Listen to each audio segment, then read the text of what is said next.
Hello everyone, and today we're going to look at how ducks have waterproof feathers.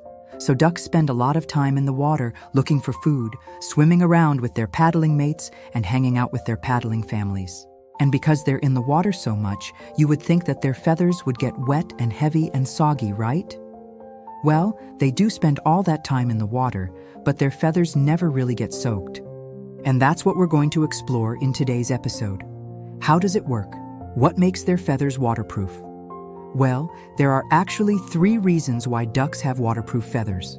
The first reason is their oil gland.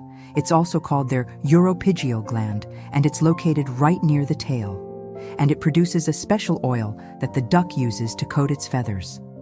To get the oil from the gland to the rest of their body, ducks will use their beak to wipe the oil off their hind end and then spread it along the length of their body. So if you ever see a duck with oil on its beak, it's probably just coming from the oil gland. That oil forms a layer on top of the feathers, and that layer prevents water from soaking into the feathers. You might be familiar with how oil and water don't mix. They don't blend together. And that's kind of what happens with the duck's oil and water. The oil sits on top of the water, and the water can't soak through the oil into the feathers underneath. The second reason ducks have waterproof feathers is because of the structure of their feathers. Each individual feather is made up of lots of tiny barbs that stick out from the center shaft. These tiny barbs on one feather interlock with the tiny barbs on another feather, and it creates a surface that's really tight and compact, kind of like Velcro. When the barbs are all closed up and locked together, water can't really get between them. If the barbs were open, then water could flow through the gaps, but the ducks keep their feathers closed and locked together, which helps keep the water away. The third reason is something that ducks do.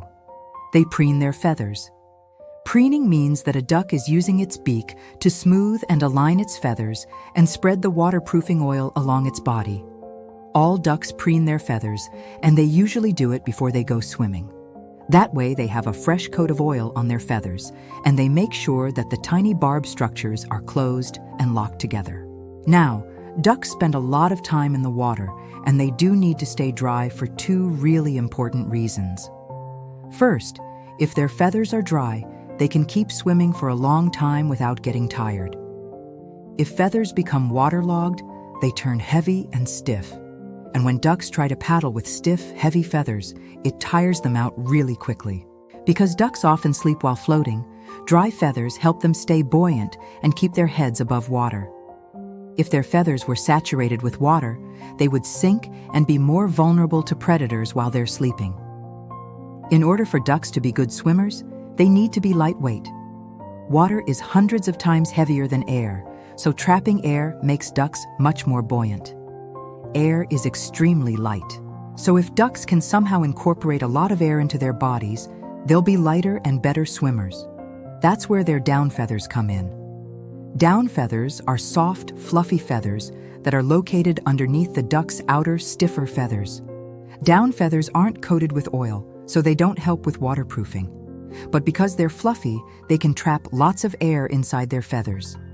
When a duck fluffs up its down feathers, it traps lots of air and becomes more buoyant, which makes it easier to swim. A duck that's unable to keep its feathers fluffed up, though, will trap less air and become less buoyant. So preening helps ducks trap more air in their down feathers, making them better swimmers. Let's take a look at what happens when ducks swim without any of these adaptations. If ducks didn't have an oil gland to coat their feathers with oil, water would soak into their feathers and weigh them down. If ducks didn't have tiny barb structures in their feathers, then water would be able to flow through the spaces in their feathers and weigh them down. If ducks didn't preen their feathers, the oil wouldn't be spread evenly, and the barb structures would be open, letting water in. So all these adaptations work together to keep the duck's feathers waterproof.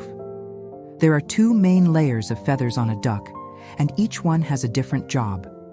The outer layer of feathers, like the feathers on the wings and the tail, are the feathers that you typically think of when you think of a duck's feathers. They're the ones that are stiff and help the duck swim. The outer feathers are coated with oil from the uropygial gland. They have tiny hooks on the barbs that lock together tightly, and they help keep the water off the duck's body.